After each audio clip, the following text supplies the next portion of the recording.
नमस्कार पालक हो. आपल्या सर्वांनाच आपल्या मुलांच्या भवितव्याची खूपच काळजी असते आणि यासाठी आपण सर्वतोपरी आपले प्रयत्न हे नेहमीच करत आलेलो असतो.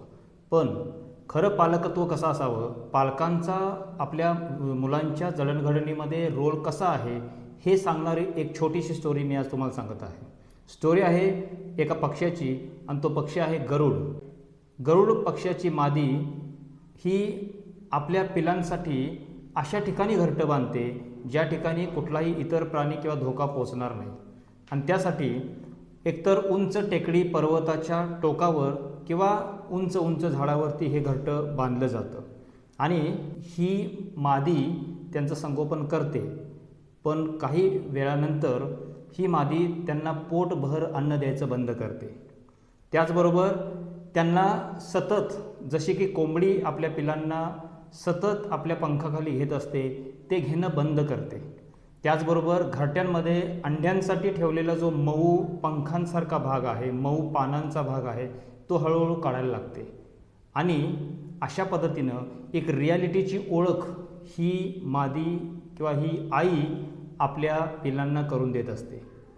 ज्यावेळी ही स्टोरी मी माझ्या विद्यार्थ्यांसोबत शेअर केली आणि विचारलं की तुम्हाला यातून काय रिअलाईज होतं, त्यावेळा अनेक विद्यार्थ्यांनी खूप छान उत्तर दिली. ते बोलले की ती आई, ती मादी आपल्या पिलांना रियालिटीसाठी, रिअल लाईफसाठी तयार करत आहे किंवा रिअल लाईफ इंट्रोड्यूस करत आहे.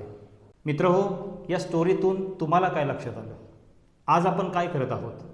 आज आपण आपल्या मुलांना सगळ्या कम्फर्टेबल गोष्टी, एक जबरदस्त कम्फर्ट निर्माण करून ठेवलेला आहे आणि मग आपण अपेक्षा करतो की मुलांनी स्वतंत्र व्हायला पाहिजे, स्वतःचा विचार, स्वतःची दिशा स्वतः निवडायला पाहिजे.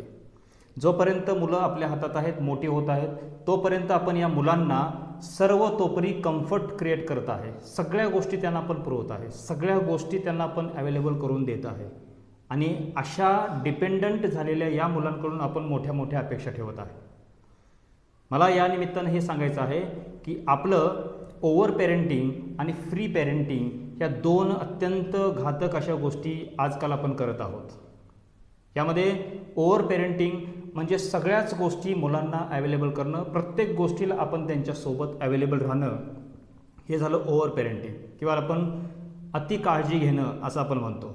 आणि फ्री पेरेंटिंग म्हणजे मुलांना इतकं मोकळं सोडणं की त्या कुठल्या हॅबिट्स आपल्यामध्ये डेव्हलप करत आहेत, त्यांचं थिंकिंग पॅटर्न काय बनत आहे किंवा ते कुठल्या संगतीमध्ये राहत आहेत, अशा कुठल्याच बाबतीला सिरियसली न घेता काही पेरेंट्स आपल्या मुलांना सर्वतोपरी फ्री सोडत आहेत. याला आपण फ्री पेरेंटिंग म्हणतो.